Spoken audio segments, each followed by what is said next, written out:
We got one more minute.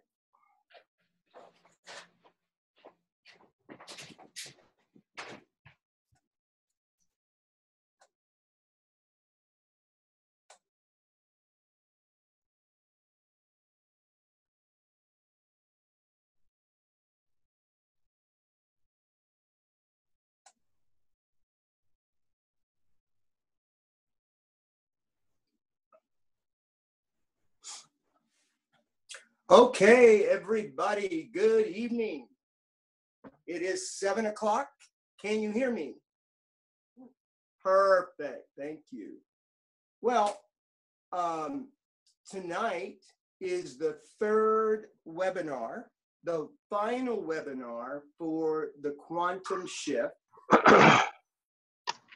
Let's see, somebody's on, it needs to be muted. There we go, I got you, Lisa. There we go. So I kind of want to lay a little groundwork on how tonight's going to go and how you want to be in the conversation. Okay, so whoever just joined, if you would, I think it's Consuela, go ahead and mute yourself. And let's see, I've got you muted, Robert. Okay, so how you want to be is you want to be present to everything you've done up until now. Now, what does that mean? Does it mean you have to think about it? No. The only thing I'm asking you to do is to let go of anything else that might be a distraction. So as people join, I might have to occasionally say, please mute yourself because I can hear background noise. And just include that, okay? We are tonight going to do a particular meditation together. And this meditation is called the body scan. And the body scan works best at night while you're laying in bed before you go to sleep. Does it mean you can't do it anytime like we're going to do it today? No, of course you can. But I just want to let you know the best time to do it because I'm going to ask that you take on this particular practice. So we're going to go ahead and begin now. And it's very simple. Just allow yourself to relax as much as possible without going to sleep. And you're going to scan the body for contractions / tension. So we're going to start at your feet. And I just want you to gently be aware from your feet up your calves to your knees, your thighs, your hips, your solar plexus, lower back, your chest area, the heart space, your shoulders and neck, your head, ears, the top of your head, your arms, down to your fingertips. And you're going to do that cycle again without me talking. And all you're doing is noticing, you're doing nothing with it, you're just noticing contraction and tension in the body. That's all I want you to do is just notice.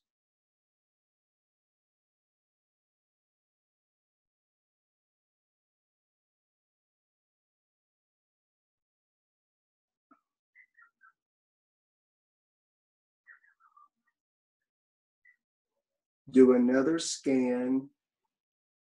Forgive me for interrupting, but continue the scan. And I'd like to point out, if you notice that you're naturally letting go, this is a good thing. That you're not having to on purpose bring letting go, but you just notice that the scan alone is signaling you to let go.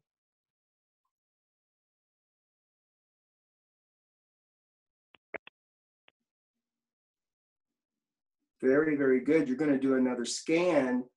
This time, if you're not naturally letting go, not a problem. You just need to keep practicing what it looks like and feels like to let go. But now bring on purpose, letting go to every contraction, every tension that shows up during the scan.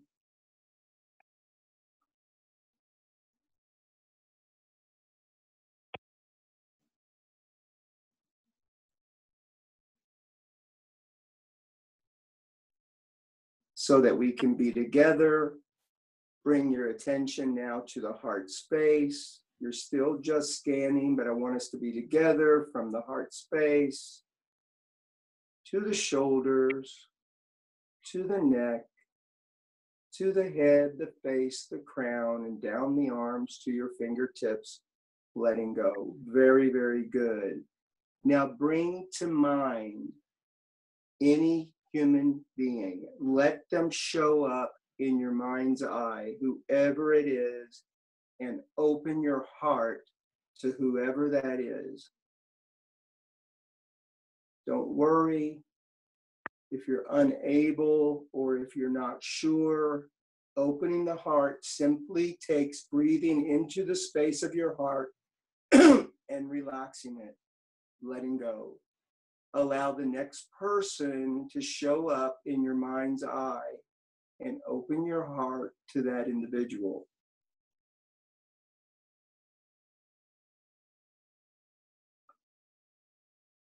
The next person.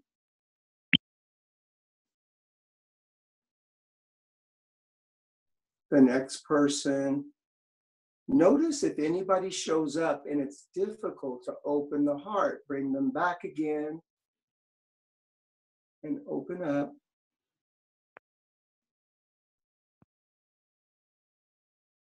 The intention here is to be open-hearted in the face of anything. No matter who they are, what they may have done, what you may have done to them, practice being open-hearted. Next person.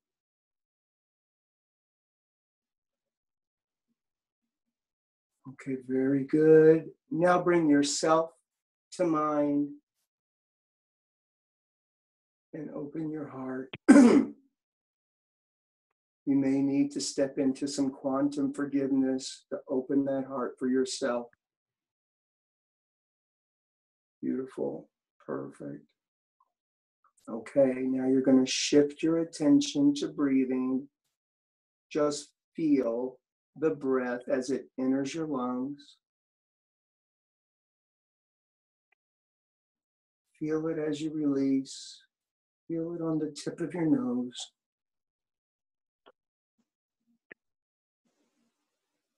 Perfect. If your eyes are closed, you can go ahead and open them, allow light in. Notice color, shapes, texture. Very, very good. And we're now going to begin. So over this past week, you had 3 people that you had distinguished. Now, some of you only distinguished 1. Hopefully by now you've had 3.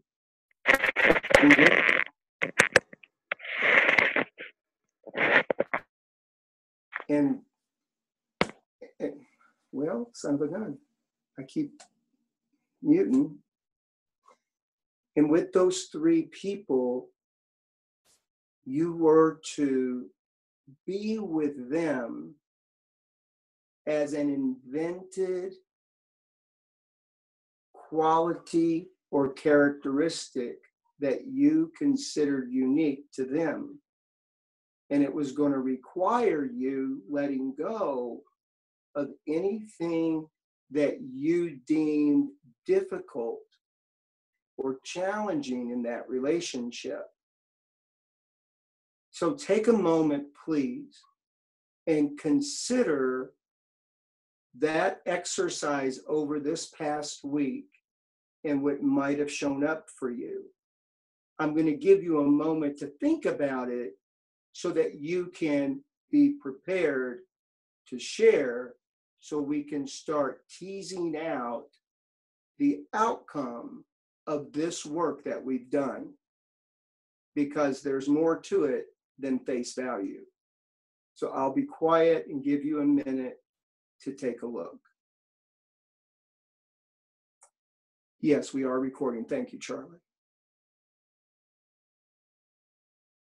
Oh, I see your hand now.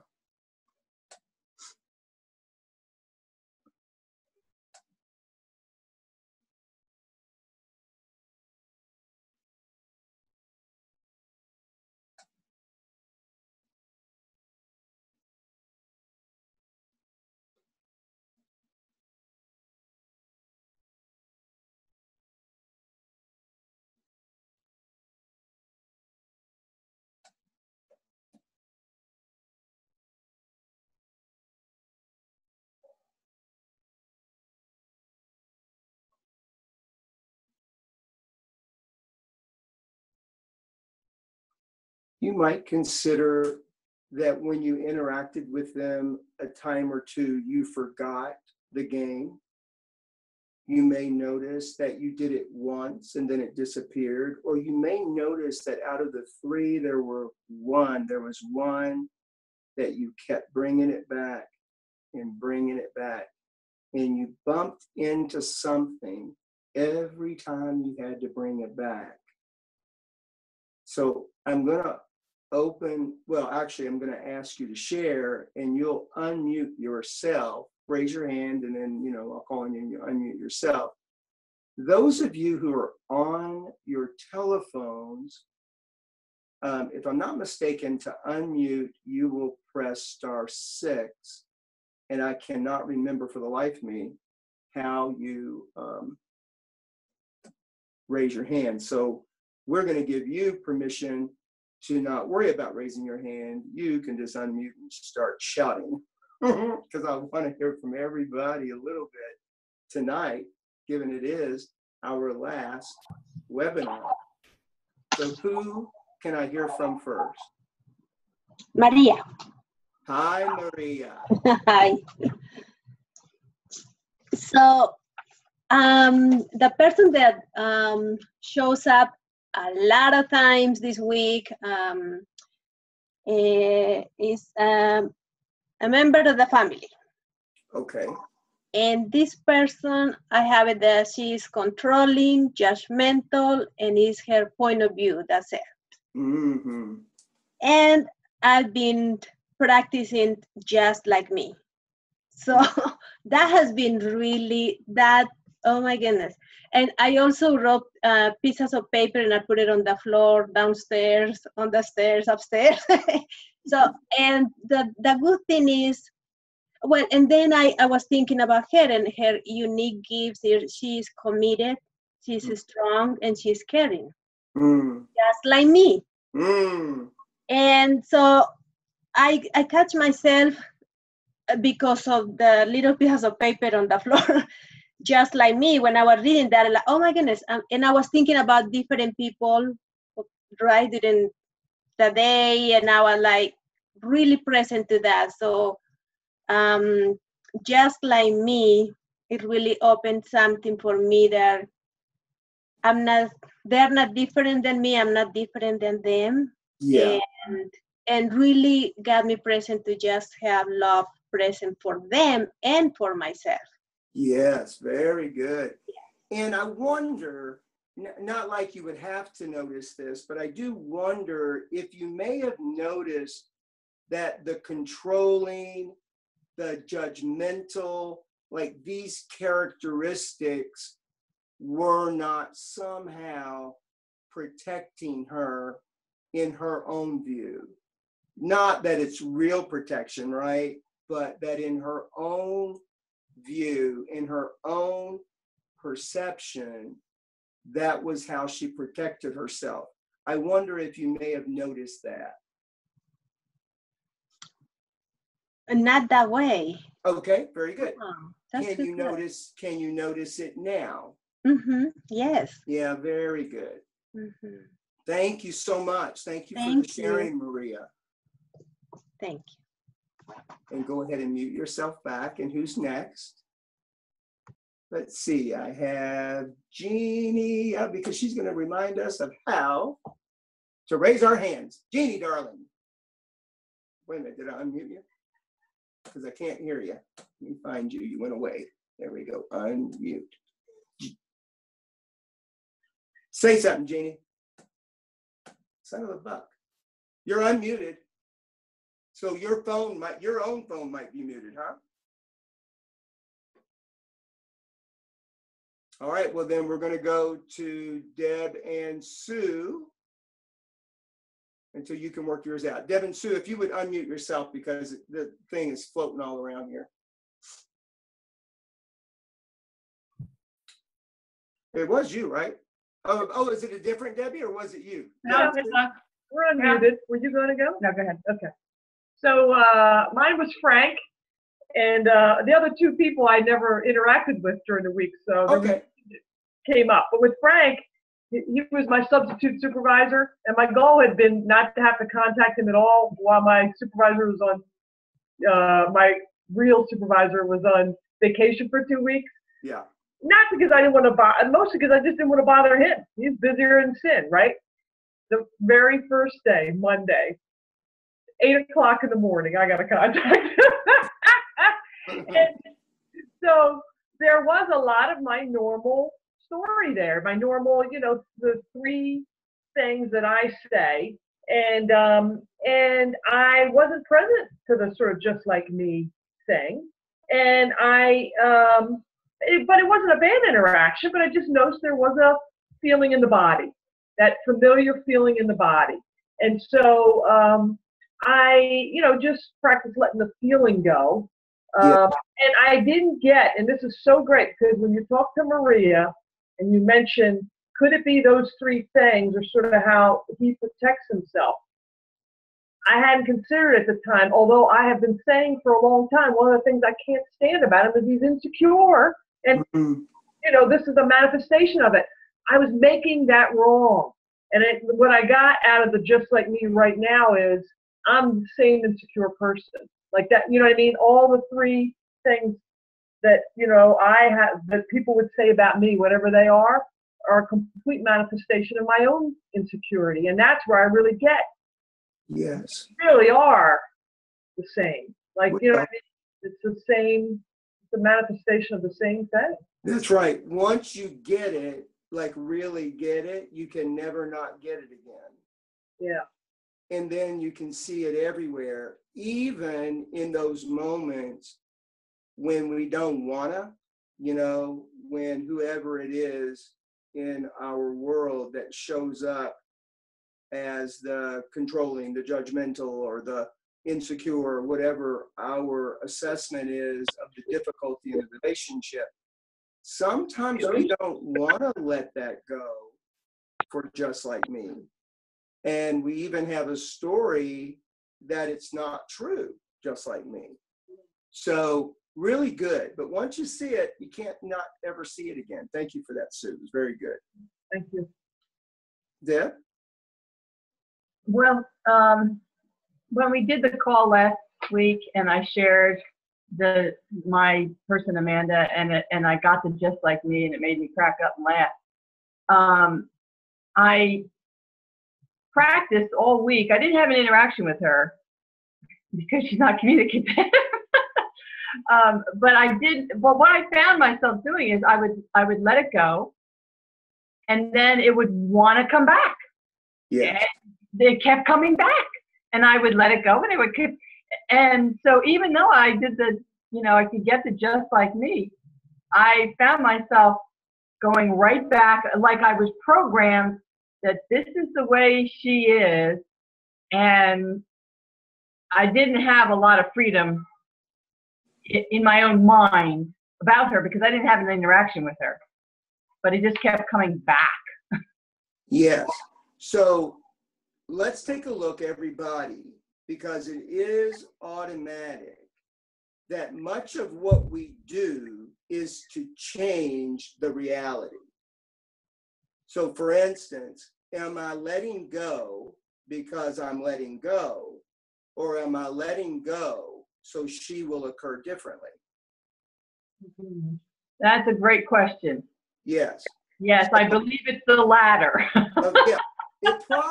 It probably is only because it's how we're wired.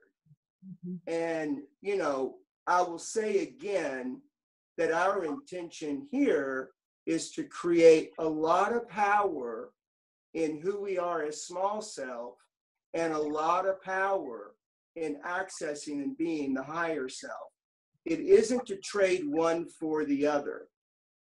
So part of your practice is going to be for no reason. I let go because I let go. I let go because I let go. And that's all there is to it. So really good, though, really good. I wish you would have had an interaction, but hey, you will this week for sure, probably. You know, she or somebody like her is going to show up where you have the opportunity and the possibility to see yourself projecting. And in many cases, you guys, in many cases, there are going to be changes in the character and the actions of the person that you're interacting with. I mean, there is that much power in it. But we're not doing it for that. So please, if you catch yourself doing it for that, just let that go. Say, wow, I am practicing that I can be with her exactly as she is, exactly as she isn't, for as long as she is or isn't that way. The big damn deal. Yeah. Thank you. Thank you for that. All right. Let's see. We have Jeannie again. Let me unmute you. Well, I took your hand down and then it disappears. Jeannie, unmute yourself if you can. Am I here? Ah, there you Yay. are. Hi. Hi. So to unmute yourself on the or to raise your hand is *9. *9. I got to write it down every week and I forget it. Okay. I was actually wanting to share. Thanks. Go ahead. So the person I picked was my most recent ex-boss. And, you know, I've had a challenge with her for years. And I had been practicing over the weekend. You know, of course I wasn't at work. And just thinking about it, it had been coming up. It was interesting. Well, I had this little sticky note on my car, so that helped. Yeah. And one thing that you said last week, and I don't know exactly how you put it, but it was something about like, your mind is not in charge of you. You're in charge of your mind. Something like that. Like, that just gave me power in some way to just as I was thinking about the homework and thinking about this person and thinking about, you know, that it's difficult to tolerate the angst and the suffering because I'm so aware of it. Yeah. And so for me, you know, I have definitely not gotten to the point where I'm doing it just to do it, you know, just because, but I am doing it to prevent the suffering and the angst that really doesn't need to be a part of my life, right? That's right. That's right. And, you know, I do want to say something about that. So thought doesn't control you, but you can control your thinking. Yes. So a thought will come up on its own. You have nothing to say about that. But if you entertain it, you have everything to say about that. That's where we have power. Right. We don't make the thoughts wrong because they show up. We just don't serve them tea and cookies so that they hang around for a long time. Right. And they don't run me in the same way when I think of it that way. I'm not a victim. I'm not a victim of my own thoughts. Yes, exactly. So anyway, so I did have a couple interactions with her this week, and it was really surprising how pleasant they were.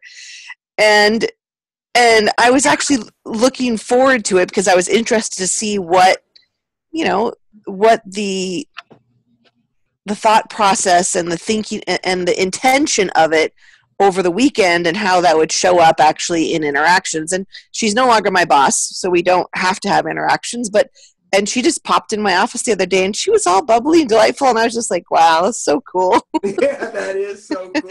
And then the other thing that I noticed is I was talking to someone today and this person asked me, she's like, why is she that way? Why is she so difficult? And I said, because she's controlling. And then right away it just popped out of my mouth, just like me. Good. And my student Good. assistant, she was just looking at me like, yeah. I'm like, yeah, you know. That's great. So that was funny. I thought that was a funny part. So anyway, it's been interesting to watch how my mind wants to hold on to the old way of, you know, the box that I put her in, and yet I'm not committed to that level of suffering. So Yeah. I keep opening my heart. It is the small self is given by the prison of its perceptions. So it perceives her as whatever those things are. So it will naturally keep bringing it back because it's how it perpetuates itself. So it's perfect. The one thing that I wanted to jump into with you that I thought was real. Okay, so somebody's got to mute, and I cannot figure out how this screen showed up. So forgive me, guys. I'm going to have to see who it is so I can mute them. Thomas, it's Candace's screen that we're seeing. Oh, okay. I'm sorry. I muted you quickly, and I apologize. Yeah, Candace's screen is up. We'll just have to let it be there, and you guys can see the small pictures. Yes, everybody can see the small pictures. So I'm sorry that that's happening. I don't know how to change that. If I did, I certainly would. The thing I wanted to jump on with you, Jeannie, was you said, I can no longer tolerate. So I want for everybody for this to be your mantra when you leave this course. I can no longer tolerate giving my aliveness away. Now listen, this does not mean I don't share my aliveness with those around me. No, of course, I want to give as much of my aliveness as possible.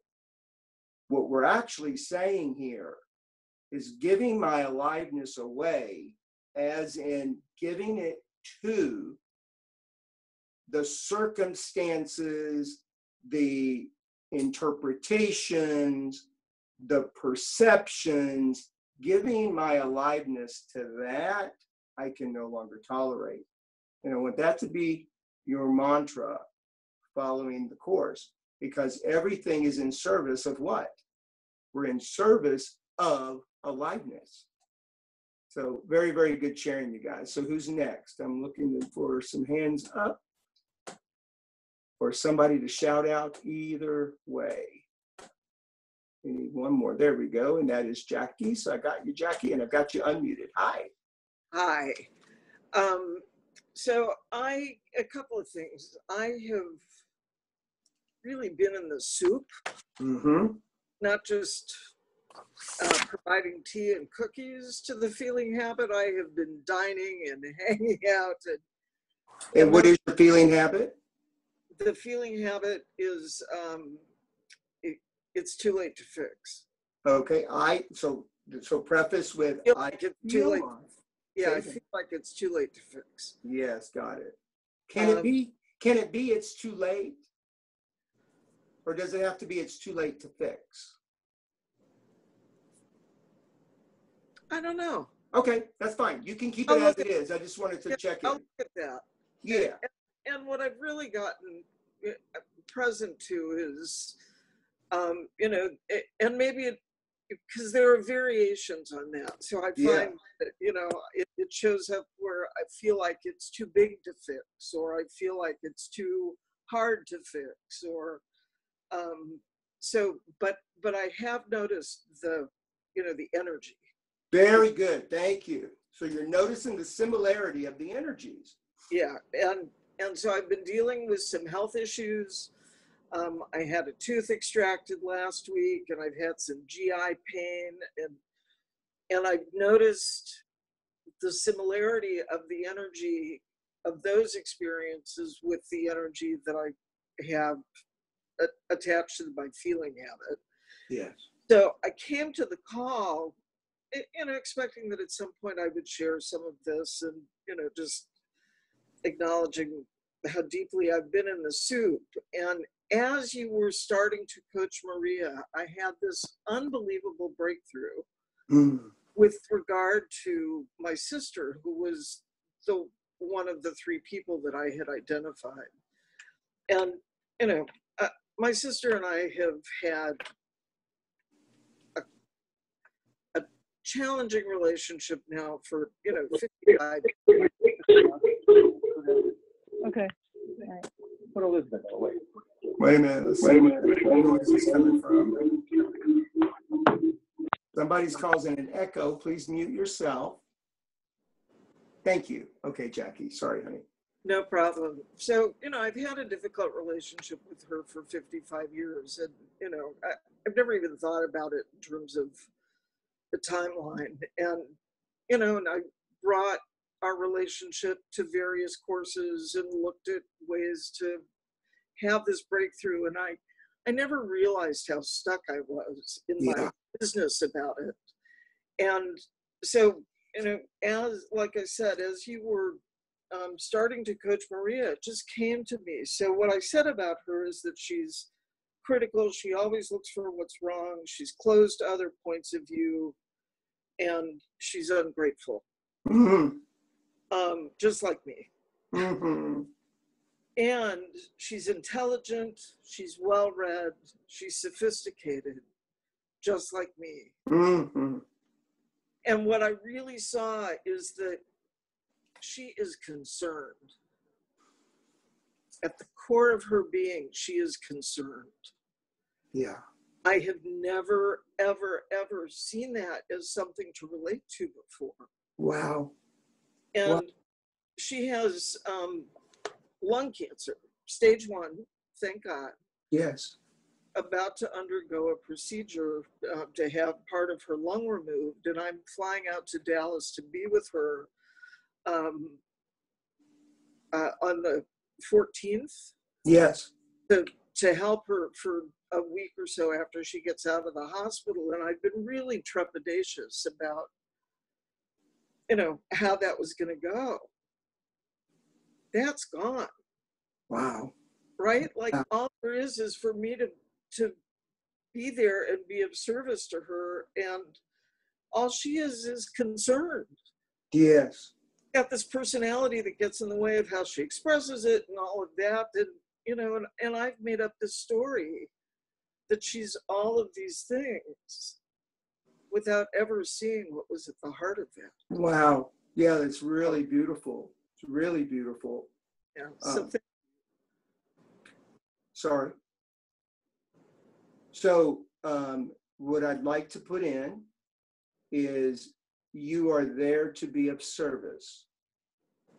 I'd like for you to take out that you're there to be in service to her. Awesome.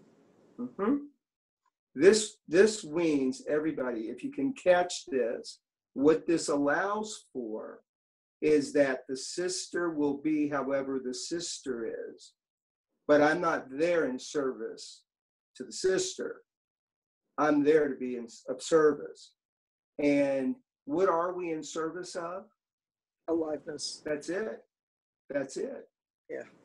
Thank you. That's really, really, really awesome. Thank you for the share. No, thank you. I'd like to get one more on the table, please.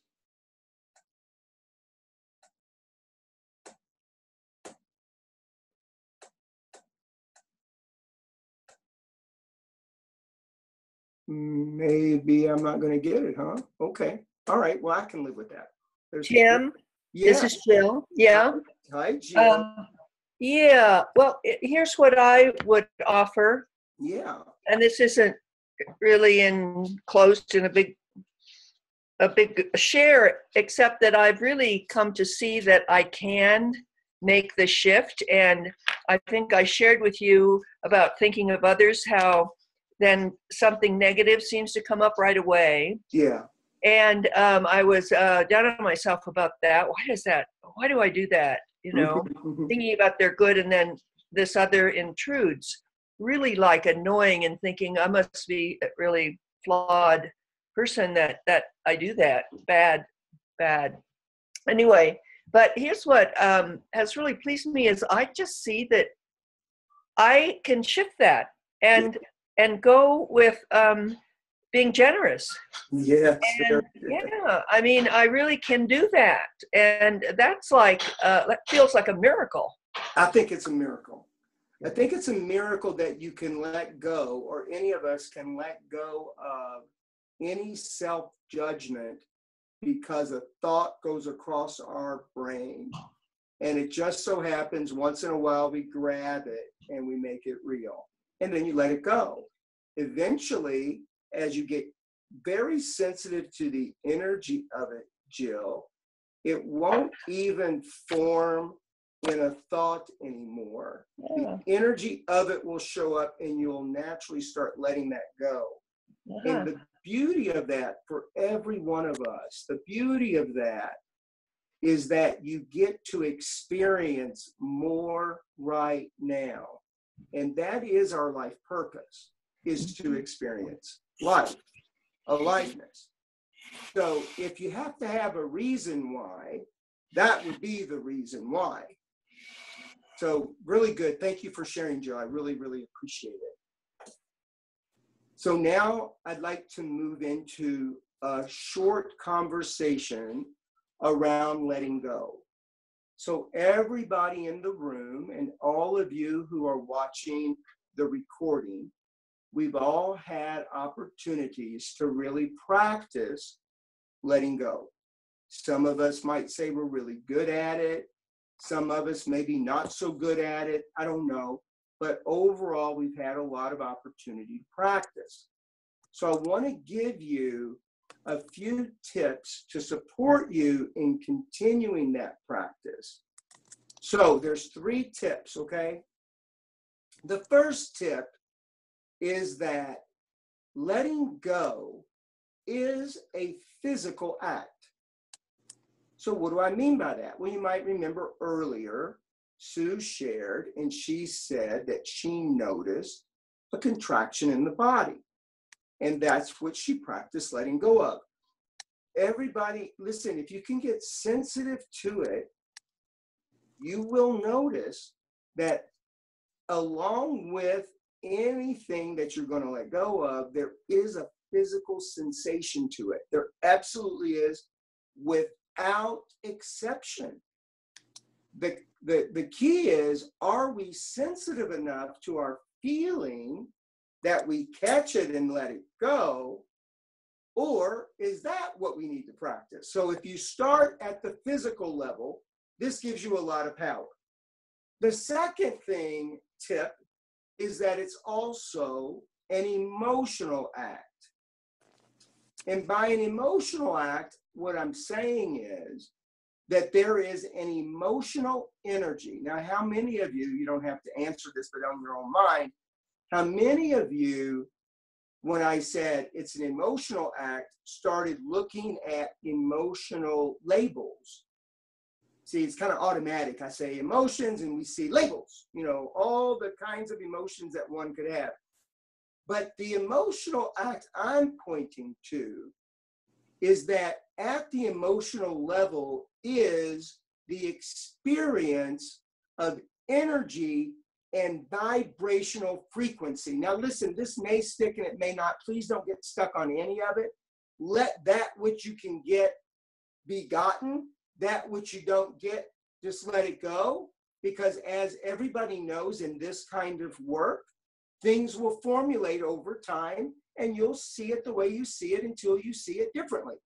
And all of it's included. So that's the good news. There's no wrong way to see it. And when you interact with me, my job is to tease it out a little more than you already have it, so that we all get a little more depth. So don't be afraid to share if you feel like you don't understand or something. Please just know that you have it perfectly. And my job is to find any weak point that I can so we can tease it out better. That's all. So I'm never making it like you did it wrong or don't understand or anything like that. I don't think I leave you that way, but I wanted to just say it for those people for whom there may be a concern like that. Let's see, I have Deborah, to me, I don't see you or anyone, just that screen. If you need to take a few moments to figure it out, fine with me. Okay. So everybody, what you see is somebody else's screen, right? I have no idea how that can be. So if you give me a second, let me see if there's a way that I can make that not be that way. I won't spend a lot of time on it because, I mean, it is what it is, but. Don't forget to give us number 3, Tim. Ah, thank you, Jill. You know, I love you so much because you really know me. You know me. You've worked with me. You know me. You know I'm going to leave that sucker out. I get distracted and it's over. Let's see. Candace, I'm going to try stopping your video to see if it makes a difference. Didn't seem to. You guys, I don't know what to do. Deborah, I'll come to you in a second. I want to go ahead to number 3. And letting go is a conscious act. So by a conscious act, I just want you to be present that what you're doing is opening your heart. So there's all these different ways that we're always coming back to opening the heart. When I let go, I have to be open-hearted. It's just natural. It's going to happen. When I let go, my heart opens. It is a movement of energy, an opening up of oneself that life energy moves through versus getting trapped. I hope this is communicating, because what you're going to find is letting go is the key to everything that we're doing. Letting go is the practice. Now, everybody, you have a special place where contraction shows up. Everybody's is different. I mean, we're similar, but like mine is always in my shoulders. Now, does it mean I have contraction nowhere else? No, I get contractions everywhere. But I'm very sensitive now to the energy of my shoulders because I know this is where I hold stuff. And if my heart is closed, my shoulders go up. And I'll walk around this way and not even know it. I might catch a reflection. I'm like, oh my God. You know, so be conscious of where yours is and play a game to keep letting go. Keep letting go. Why? In service of aliveness. And that's the only reason. It's the only reason we can no longer tolerate giving away our aliveness. We just can't tolerate it anymore. There's not enough payoff. You know, when we were younger, we thought there was a payoff. And for those of you who are young, God bless you that you're getting past this now and that you are the future. You're the future of giving people the possibility of living life fully and not having to learn so many things to finally let go. So I'm not going to take any questions yet. Well, no, I am. Deborah had her hand up. So I'm coming to you, Deborah, and you're unmuted. So please share if you'd like. Sure. So, hi. One of the people on my list was my youngest sister, Sue, and she is severely depressed and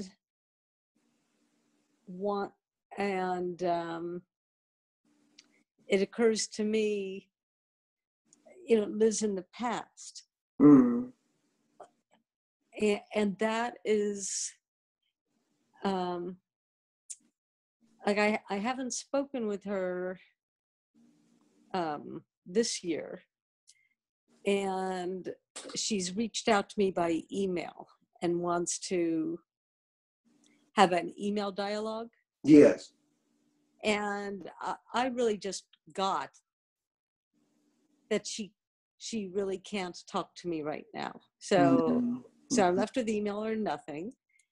And I want to have a relationship with her, and I don't quite know how to, when what she wants to talk about is the past and all the wrongs and so you know.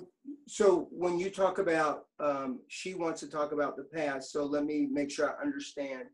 So what you're saying is there are things that happen to her, like you all are siblings, so there are things that you both know about, and she wants to talk about that and rehash it. Is that what you mean? Correct. Via email. Yeah, because right now she can't talk to you, but she can email you. Correct. Okay. And the key that I heard that stuck over here with me was you said, I want to have a relationship with her. I do. Yes. Now, if I'm not going to let her bash me. Okay, so the past has to do with her interpretation of something you've done to her. Yes. I see.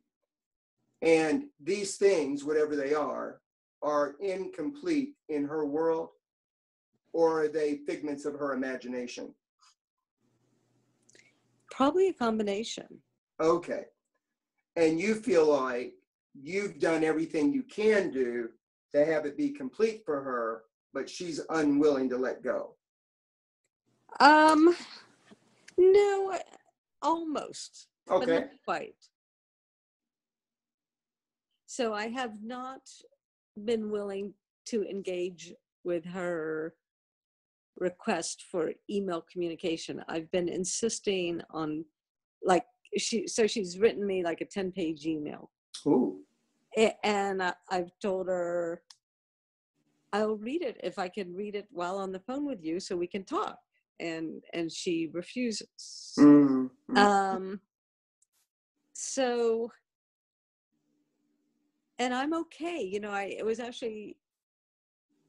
got a breakthrough thinking, well, 10 pages is overwhelming, but if I have an agreement with her that I can read until my first stop comes, like I need this cleared up or to clear this up, it could be done by email, conceivably.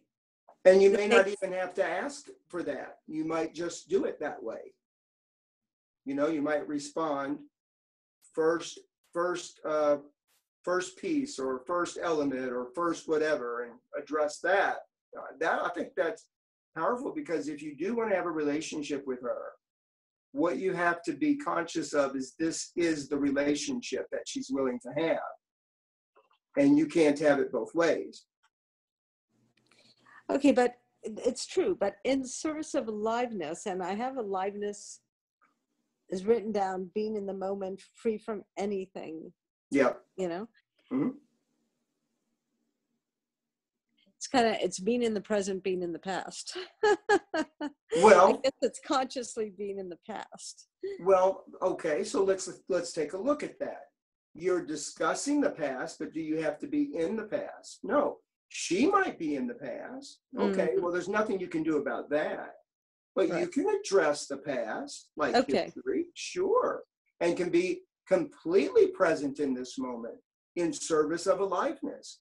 Okay. Because, in service of aliveness, it is, I am interested in that she gets free to the degree that she can get free, and I'm also willing that she never get free. There it is. Well, to put it back on. Does that communicate? Yeah. I mean, she gets to say. Well, there is that. I'd like to address that, if you don't mind, for just for the sake of it, because it comes up a lot in our culture that people have a say about their lives and how they feel, etc. And the only reason we can say that is because we had a breakthrough that gave us a say. People who haven't had that breakthrough, we can't lay that on them. That's what I say about it. So my being in service of aliveness includes that they may not have a say. And I can be with them not having a say, versus me trying to convince them that they have a say and they should have a say. Gotcha. Yeah. Yeah. Okay, Thanks, Deborah. That was beautiful, really beautiful. thank you too. Okay, so I'm going to, now everybody got letting go. I want that to be present because the next conversation is about energy. So sometimes people will say moving energy.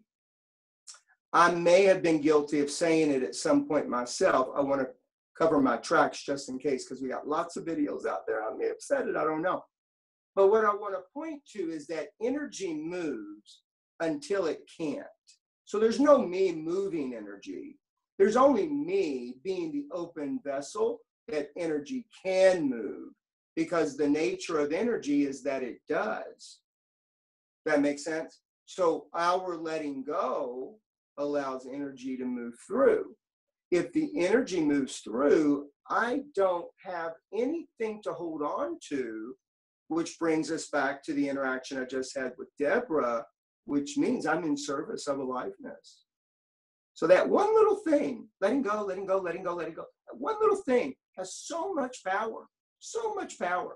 Those three little words, you know? Well, actually it's two. Because it's not let it go, it's letting go. All right.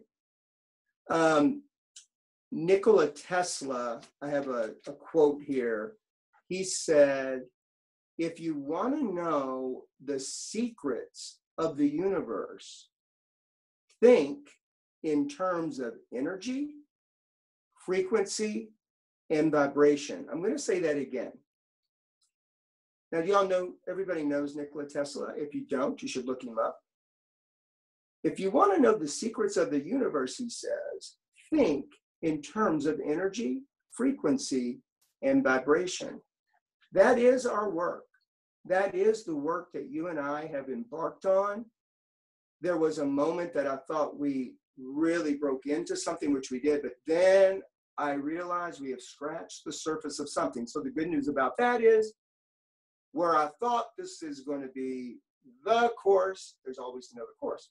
So we're going to be building, so the course that we'll do in March of the same name, the Quantum Shift, we will focus with a different film, but we'll also have added more succinct distinctions. So I do want to encourage you guys to take advantage of the low price and do it with me, even though you are going to have to make a trip, cross that freaking bridge, but you get to be here, you'll be in my house, you'll be with us, and we'll work it out. So I'll talk about that later. You and I, we live inside many illusions. And the first illusion that we must break through, and for most of you, this has happened. There has been a shift, whether or not you can see it, but you will. And that illusion is time. So in this moment, if you will please, take a look in your mind's eye and consider time. Consider your relationship to time right now.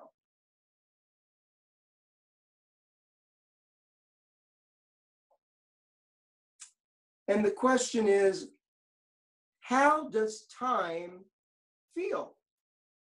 And just be with yourself around, how does time feel?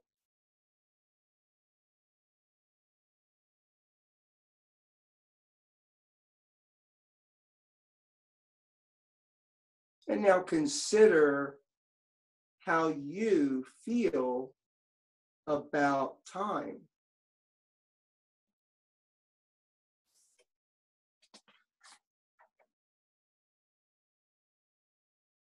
Take a look. Very good. Okay, so somebody just jump in here and help stimulate the conversation. How do you feel about time? Let me see. We have Jeannie. And you'll have to unmute yourself. I put your hand down and then it just... Hi. Hi, Thomas. Hi. So just what came up for me is how I feel. First, I was considering my relationship with time, and I always feel like, I'm rushed or I don't have enough time. But then when you said, how do you feel? How does time feel?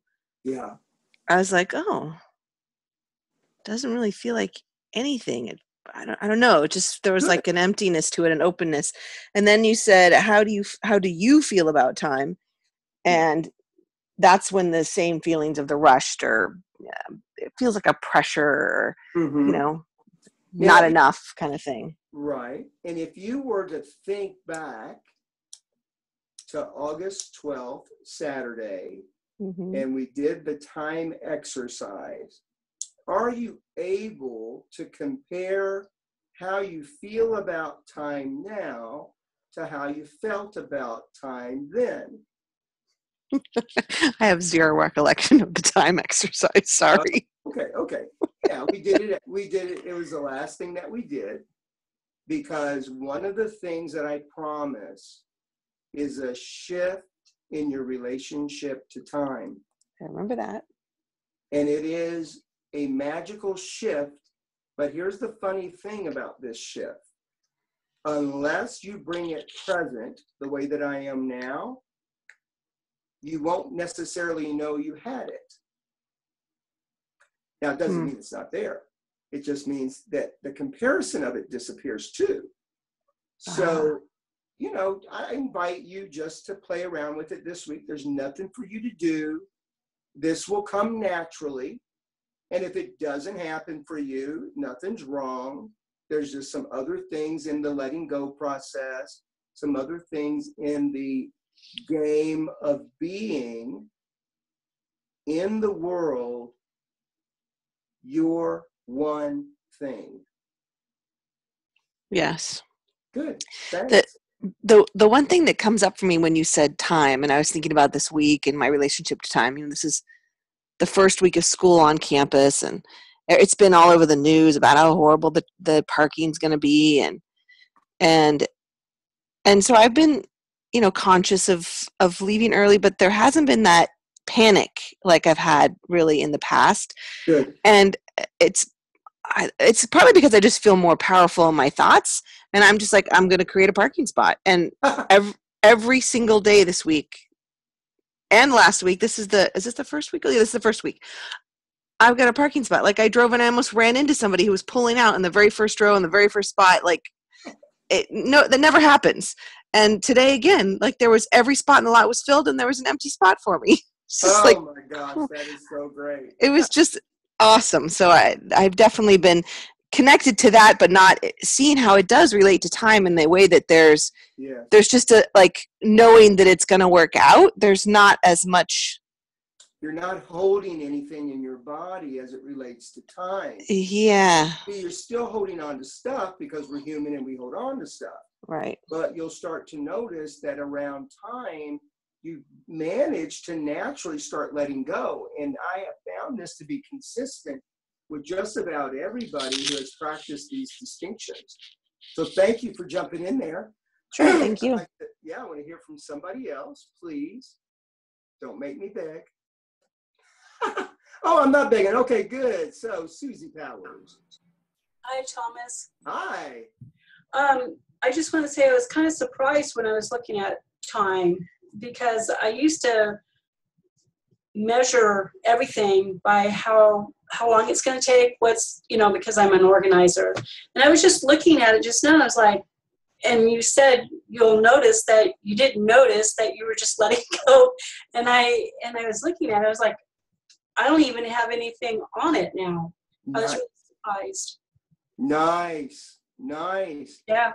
The funny thing, I guess funny, is the degree to which, until you're not, the degree to which we are holding on to something that we call time, and just the nature of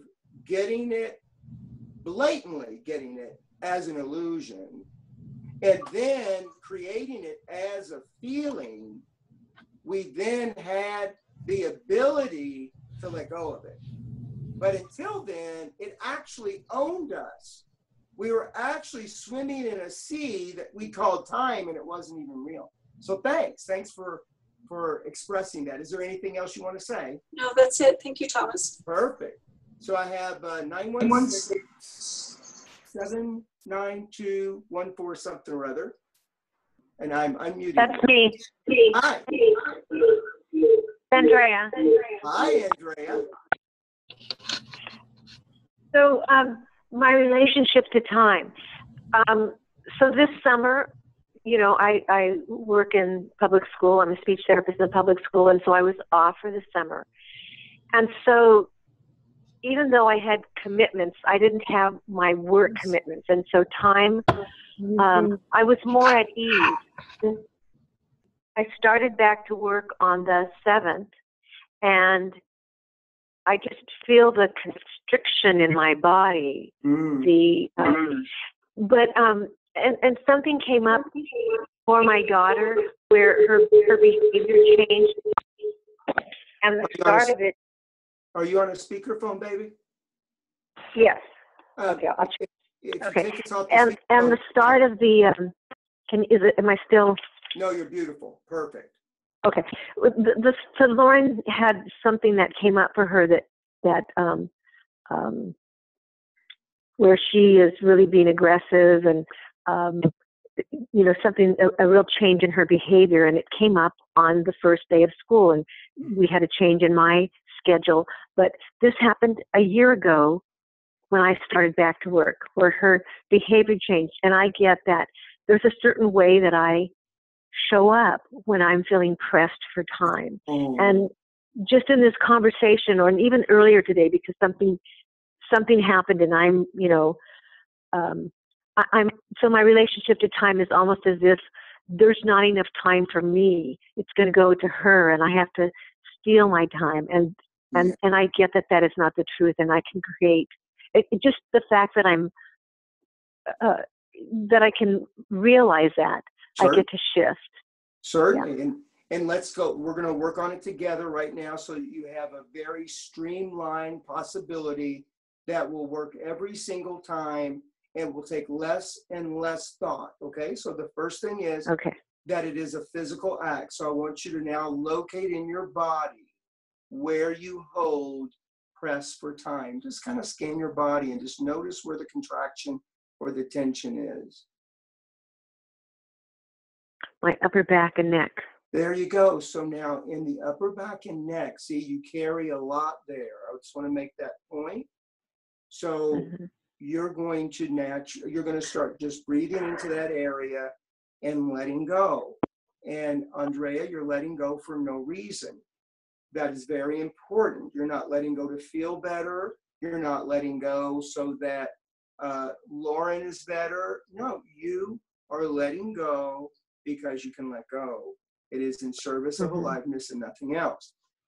Can you do that? Will you just practice that right now? Just breathe gently into your back and your neck and just let go. And notice it wants to come back because it wants you to think it's real. See, the small self is trapped by our perceptions. And time is a perception. It is an illusion that is created. We were born into it. If you and I created it ourselves, we wouldn't have the same trap. But because we were born into it, it makes it more real to us. Does that make sense? Yes, yes. It's just like going to the grocery store and buying food. You know, we were born into not having to grow our own food, not having to raise our own meat. And we go into a grocery store, we have no relationship to what it takes or what it took for that shit to show up, you know? But it's a trap. It's a trap of perception. And that is the small self perpetuating. All right, so that's all there is for you to do. Follow? That's all there is for you to do. You don't have to talk to yourself about it. You don't have to think about it or worry about it. You just keep letting go of that place and know that it is connected to your illusion of time. Absolutely. Okay. Got it? Thanks. Thank you very much. Thank you. Okay, and I'm going to ask you to mute yourself because I can't figure out which one is you now. We have 209-345-5169. Hi, it's me, Consuelo. Hey, Consuelo. Hi. So my breakthrough around time has been I've just been way more productive and way more in the flow of it. And so it's been pretty incredible. Like my closet's never looked better. And like my whole place just feels incredible. And I've gotten so much done. Like I got my windshield replaced and got to hang out with some people. And it's just been phenomenal. Like the difference with my, like just the feeling of time and just when I do feel pressured and like I have to, and my conversation is like I need to do something. Yeah. And so just like letting go of that. And then also this combination with time that has just like allowed me to get so much more done. And do you notice that it's peacefully getting more done? Yes. Yes. Like it's just getting handled. And there's this like flow and like just there's just also like a lot of pride and just like excitement. Yeah, very good. Thank you, Consuelo. Thank you very much. Anything else for you? Nope, that's it. All right, beautiful. I'll have let's see, and then we have 7982814.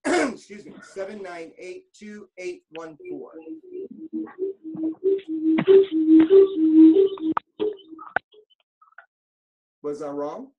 798. I've lost the number now. Thomas, Thomas, this is right. Okay, so I hear two people, and I also hear an echo, which either means that you're on a phone and you have the computer running, or you're on a speakerphone. Hi, Thomas, this is Ray. Hi, Ray. So, my thing with time is I'm a very fast-moving person. I get more done as I go. Now, I have a problem doing that. I'm a race car driver. That's great stuff. But I noticed that my speaking, I have no time to speak. Oh. I literally had to say it all in an instant. Yeah. So even to take the time to say all the syllables is an effort. I notice it's in my throat area. Yeah. So I've been letting go of that right now, for example. Very good. And it's literally a now, for now on. It is. It is. Thank you.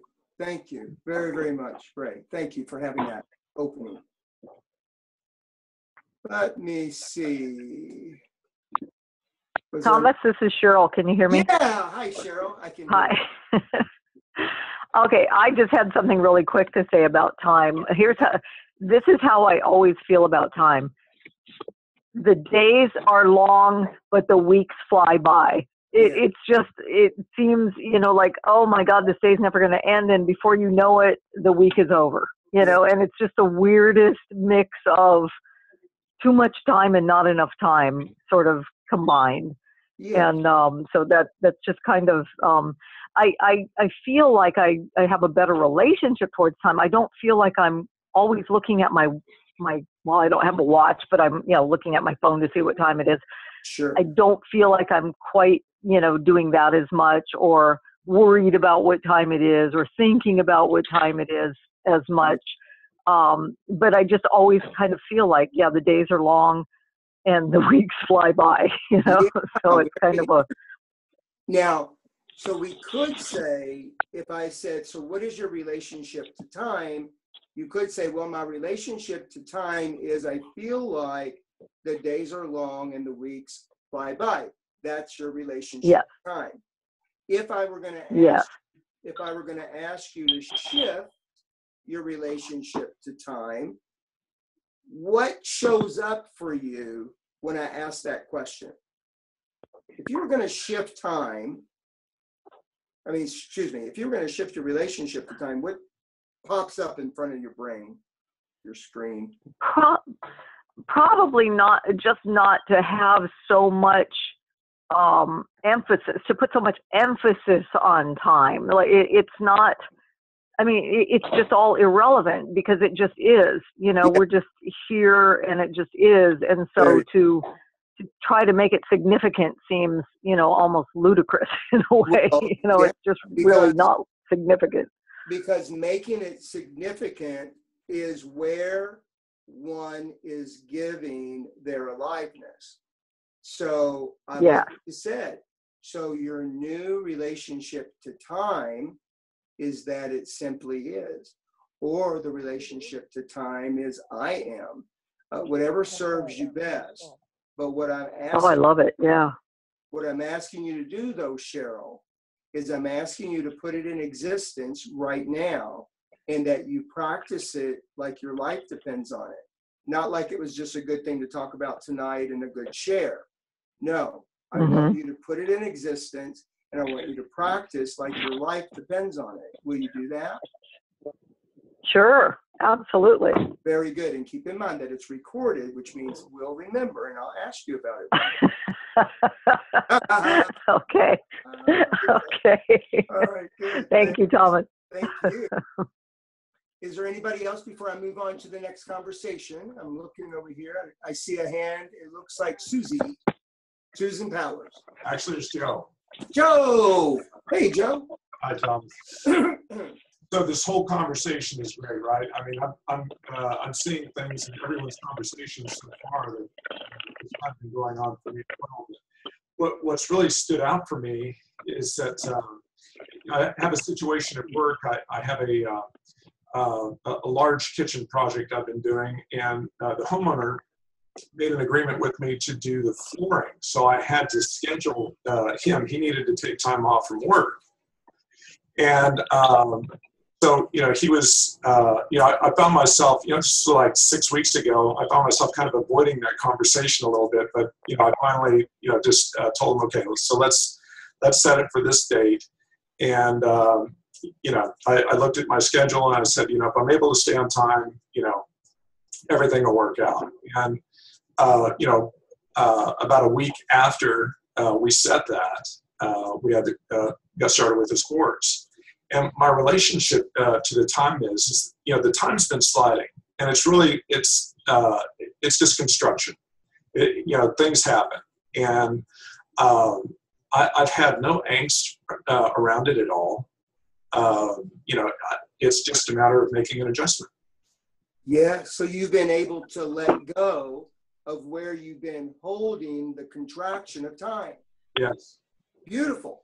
Beautiful. It also it allows me to be in the moment and be productive, but also enjoy more what I'm doing. Yeah, because we're now and now and now and now and now, and there's nothing else. That's great, Joseph. Thanks. Thank you. Okay, so I'm going to move on to the next conversation. If there was somebody who had their hand up, I'm looking. I don't see anybody, so I think we're good. But you can feel free to interrupt me if you need to. Otherwise, we're going to go right into the next. It's a relatively long conversation, but it is the last meaty conversation of the evening. And we live inside many illusions. The first illusion that we've broken up is the illusion of time. The next illusion is the biggest of all. The biggest illusion of all is separation. Now listen to me closely, please. The small cell is a prisoner of its perception. It has various, listen closely, it has various superiority conversations that separation is critical to perpetuate. Now I'm going to say that again. And so the small self has various superiority conversations that separation, that illusion of separation is critical to its perpetuation. So just take a moment and look back to the beginning of our evening as we looked at the people that we took on, that we had difficult or challenging relationships. And I also want you to take a look at the 3 people who were close to you that weren't challenging or difficult. And we created who they are as a unique gift or characteristic. Is everybody with me? Just shake your heads if you can follow me. Very good, thank you. Now, I want you to consider that with creating those people, there is you being superior. You just got to look. Take a look at anybody with whom there's a challenging relationship, and you determine what the challenge was, and then unless you really got just like me authentically, see, because for some of us it's still a little superficial, it's fun, and it says something, but it's not real yet, then you've got to be able to see there's this little bit of superiority.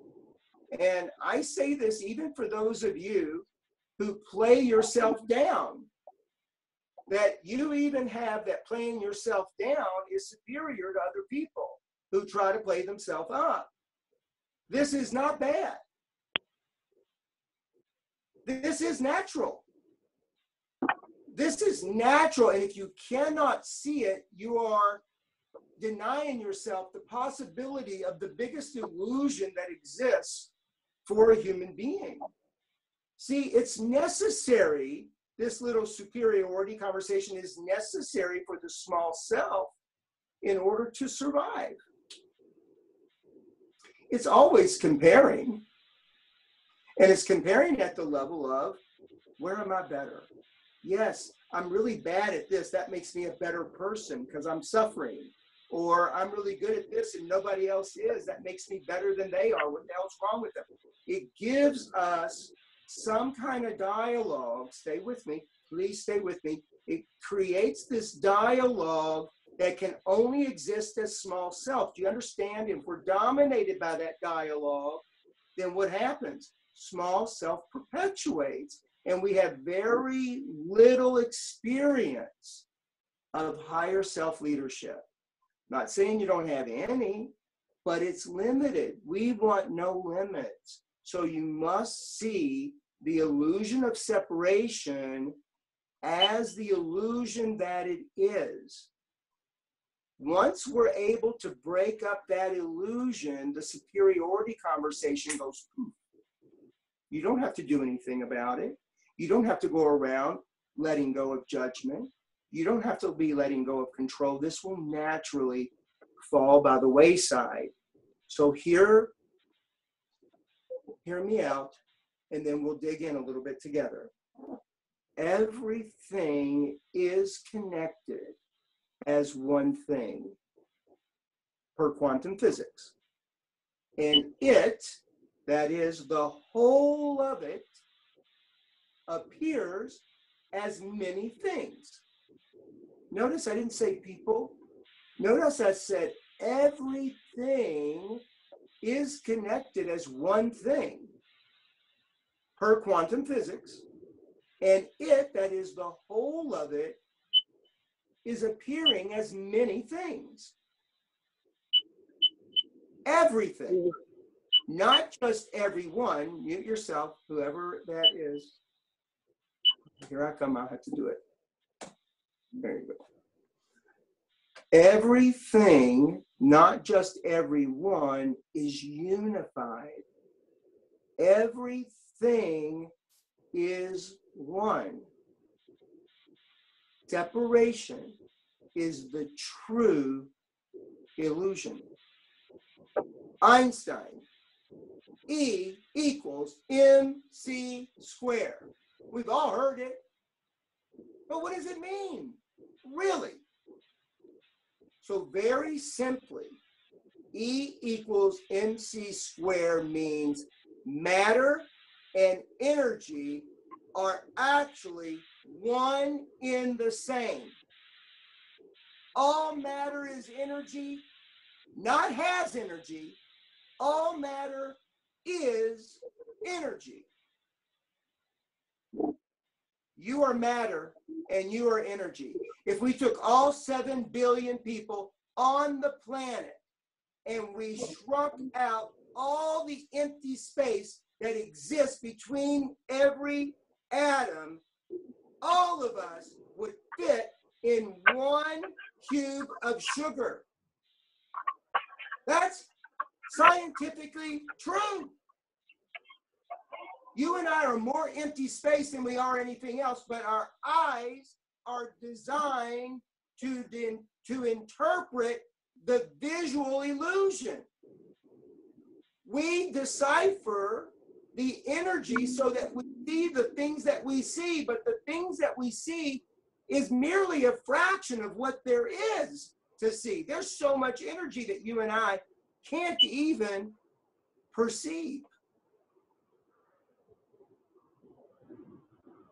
So there's one mind, only one mind here, appearing as many, one universal intelligence manifesting itself as living and non-living matter with a separate existence unto itself. I'm going to say that again. There's only one mind here, and it appears as many minds. That's why when you say brain and mind like they're the same thing, I really want you to start distinguishing they're not the same thing. I might have mentioned this before. Joanne had made a statement, and she said something about, I use my brain, and it just kicked something up for me. Who is the I that's using the brain?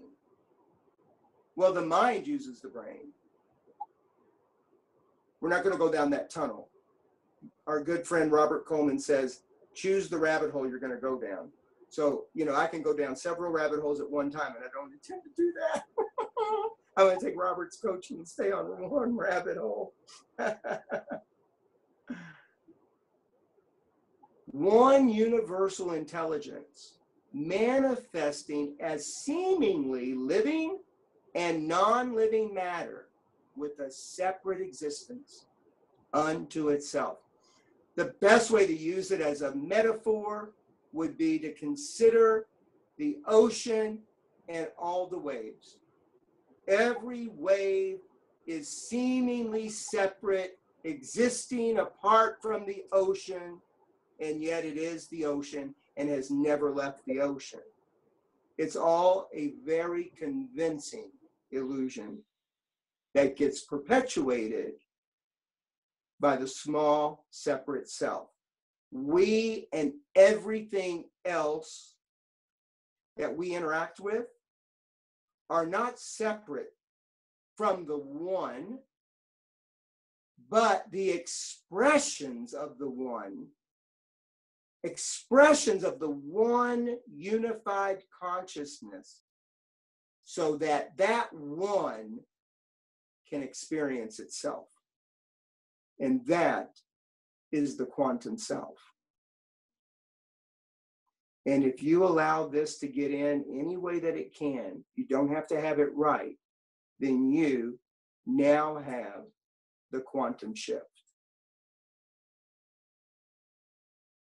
So I want to open the lines. I want to hear, let's see, I have Jeannie. Go ahead, Jeannie. It's funny, I just heard something just like this last night. Is it the same, like, individuation is not the same as separation? So, like, kinda. So, kinda, but we're one experiencing ourself, but there is the individuation of the one experiencing. I don't know how to. Well, think of it this way. Consider there's one unified consciousness. Yes. Now, some people might call it God. We're not going to do that here, but we'll just say one unified consciousness. Yes. And if it is all there is, then how does that unified consciousness have the experience of itself? By creating separate or seemingly separate entities, all seeming different, all experiencing what seems like ourself. But the truth is, our experiencing life is in service of that unified one. Yeah. Mm-hmm. And we don't have to make it any more complex than it needs to be. And we don't have to make it any more simple than it needs to be, because here's all we need, Jeannie. All we need is to get that it's an illusion. and then we can serve aliveness in a way we never did before. It's not to escape anything.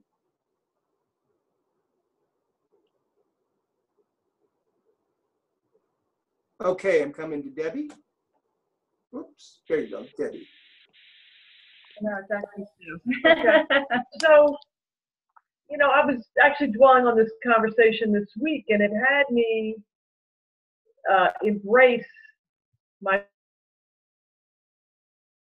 and that of others, because it is part of all of it. And the small self, in some ways, is access to this experience of sort of the greater self.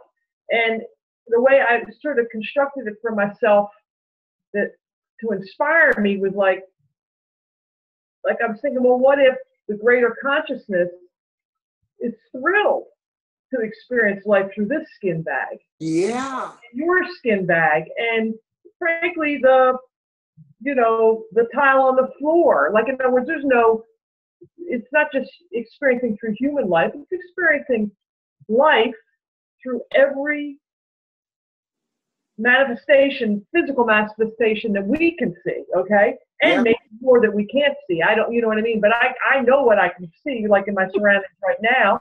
Yeah. And so and actually, just, it's one of those things that gives me goosebumps, because it's like, coming from there, I have an experience of being connected to everything. Yeah. And including embracing the small self, because it's so much of who I am, the more transformation you do, to want to fix that somehow. But and I think even through landmark work, we got this thing that we're all a miracle. I never got it until this week. Yeah. And that is the miracle that we are, with this small self. And again, I'm only talking about humans because that's the ones who are listening to this call. Yes. Again, I include everything in what I'm about to say, but it's through that, whatever limitations are created by physicality, that there's this extraordinary experience that we get to have as that consciousness. That's the only way we do get to have it. That's it. And just keep letting it just be, float around in the energy of it and see what starts to show up. Because this will naturally take hold of you. There's nothing you have to do with it. In fact, there's nothing you can do with it. Let's just face the facts. What can you do with this? Yeah, thank you. Anything for you, Debbie, before I mute you guys? No, the only thing that, in a conversation of noticing how energy or how the feeling habit shows up, Sue and I were talking about this morning. A little bit for the dog, honey. Yeah. I worry about it's pretty curvy here. We have this common experience of a furrowed brow, where you bring your forehead together in such a way that over time you've actually created lines in the brow, right? And it's kind of related to the feeling habit in some ways. It's just another manifestation. And the two of us noticed, she brought it up this morning. I said, oh, I do the same thing. It's like when I squint to understand you. And so we started to talk about what it would be like if you let go of that furrowed brow, if you can. Yeah, the game of it is never ending. That's right. For sure. Right. Thank you. Let's see. We've got. Oh, wait a minute. I think I just shut somebody down. No. Who else we have out there? I know you're out there. Come on, somebody jump in. This is Candace. Thank you, Candace. Hi. Hey there. What I want you to know is I took you up on doing the open heart, reading it every day. And the first time I was very resistant at first. Yes. I was feeling the closed heart. Yes. And I focused on my sister with this. And I had an experience where, because you had said, like, if strong emotions or if something's coming up, don't run from it. Let it be there. Yeah. And I noticed I had intense rage that came up, and I just let it go, feel it, and then it just kind of moved out. And as a consequence, or after that, I don't know, it's like I was able to start to open my heart, because I saw that was really in the way of my being able to open my heart. And as the week went by and I kept doing this, I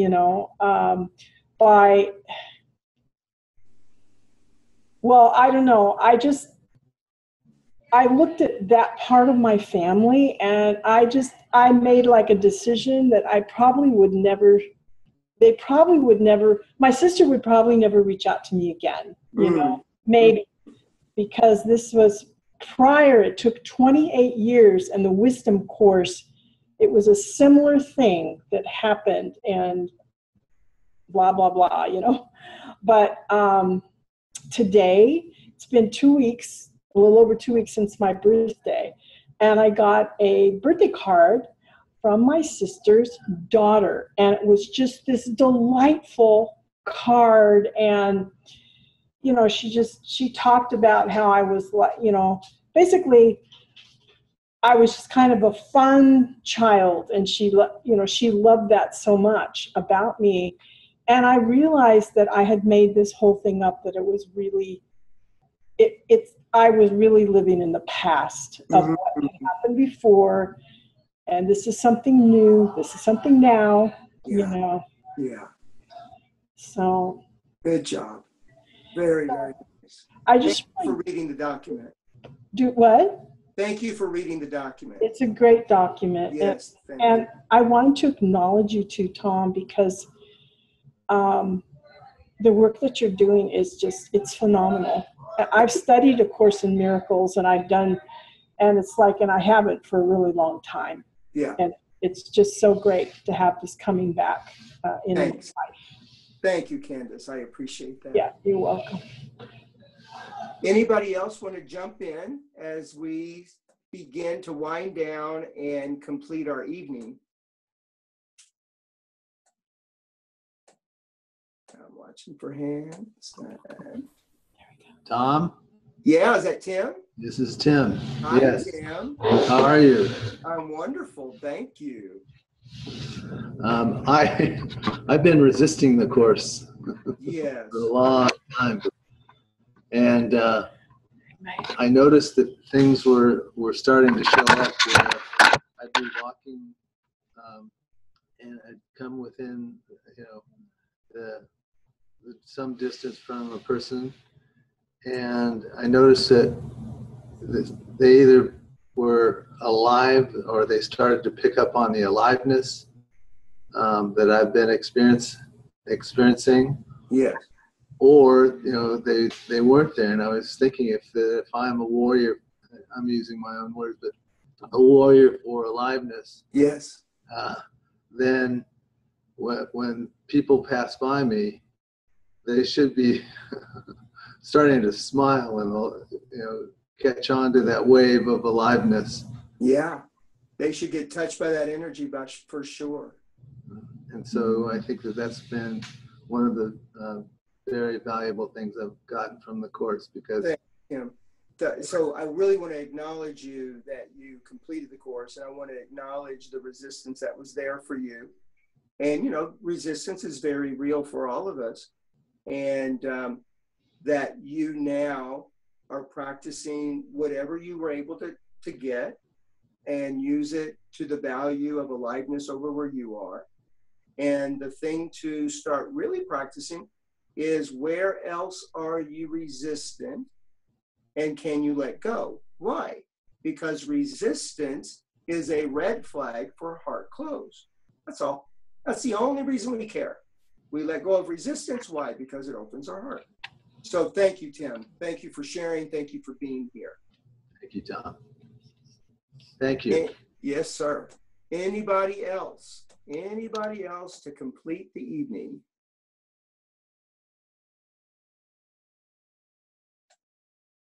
Okay. So here's what I want to say just to finish. So first, for those of you who were able to be on the webinar tonight, thank you, because you make the webinar real. For those of you who are unable and you're watching the recording, thank you for taking the time and the discipline that it takes to watch the recording. Thank you for that. I am deeply moved by what we've created together. I'm deeply moved by the nature of the work that I'm able to embark on and to share and to expand. It's wonderful to have something new to give my life to without having to step on or make anything else wrong. I can include all of it, and I'm very happy, very, very happy. And thank you for participating at the level that you do that I can have that. September 14th, that's 2 weeks from tonight, I will be producing The Heart Shift at my house. I know it's a drive for most of you that's on this call. There's no charge for you. Most of the people that I'm going to have so far have no transformational history whatsoever. It would mean a great deal to them and a great deal to me to have some transformed bodies in the room to help bring the conversation alive. So I am requesting your presence. And I realize that, you know, you all can't do it. Maybe some of you can. And those of you who can, I'm just asking you to really look. It'll be from 7 until 10. It's a Thursday night. It's at my house. You are able to crash here if you need or choose to. And that's that. Just let me know if you intend to come so that I know you're coming. That would be great. Now, what's next? September 17th, Sunday, is my monthly complimentary call. This call will now change contextually to be coaching for the work we've done. So the call is now for you. You show up on the call, we will coach in these distinctions. I won't leave anybody else out. I won't leave out the topic. I just want you to know that my intention will be to give you as much power around these new distinctions as I can so that you're able to expand on this new way of being. And that is without illusion. So the call's at 6 p.m. It is the third Sunday of every month for the rest of the year, and each call will be directed towards you. Now, most of you probably get a text message from me saying, you're invited, don't forget, there's a call.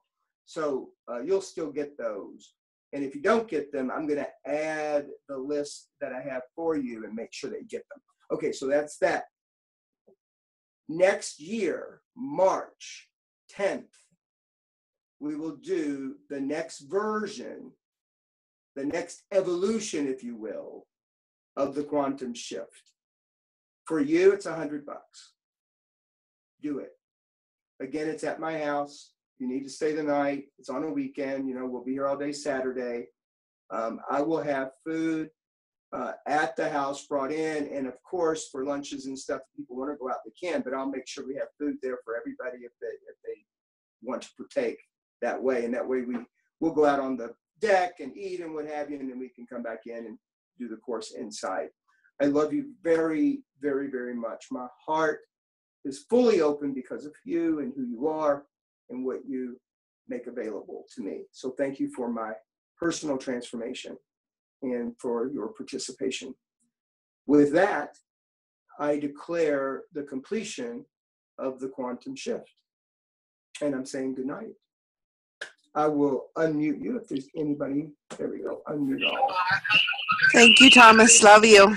Thank you. Love you. Thank you, Thomas. Thanks, Thank you, Thomas. Thank you.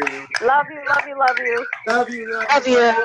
Thank you, everybody. Thank you, Thomas. Oh, I like that, Candace. Look, Candace wrote good night. Good night, John Boy. Good night. Good night, Thomas. Thank you so much. Bye. Bye, Thomas. Good night.